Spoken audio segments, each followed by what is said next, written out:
2026లో biggest movies ఏమేమి ఉన్నాయో చూద్దాం. ఇప్పుడు దాకా మన ఛానల్ని లైక్ అండ్ సబ్స్క్రైబ్ చేయని వాళ్ళు చేసుకోండి. ఇంకా ఆలస్యం లేకుండా వెళ్ళిపోదాం మన వీడియోలోకి. నెంబర్ 1 వచ్చేసి జననాయకన్. ఈ మూవీ ఎప్పుడో రిలీజ్ అవ్వాల్సింది ఇప్పుడు ఫిబ్రవరి 6, 2026 రిలీజ్ అవుతుంది. సెకండ్ వచ్చేసి అడవి శేషన్న నుంచి అప్కమింగ్ మూవీ గూఢచారి 2. ఈ మూవీ ఫస్ట్ మే 2026 రిలీజ్ అవుతుంది. థర్డ్ వచ్చేసి ఇది కూడా అడవి శేషన్నది. ఈ మూవీ డెకాయిట్. ఈ మూవీ 19 మే 2026 రిలీజ్ అవుతుంది.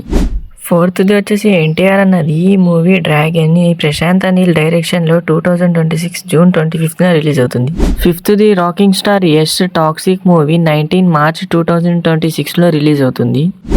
సిక్స్త్ది వచ్చి నాని ద ప్యారడైజ్. ఈ మూవీ 26 మార్చ్ 2026లో రిలీజ్ అవుతుంది. And last seventh movie Peddi global star Ram Charan movie. ఈ మూవీ 27 మార్చ్ 2026లో రిలీజ్ అవుతుంది. మీరు ఈ మూవీస్లో ఏ మూవీ కోసం వెయిట్ చేస్తున్నారో కామెంట్ చేయండి.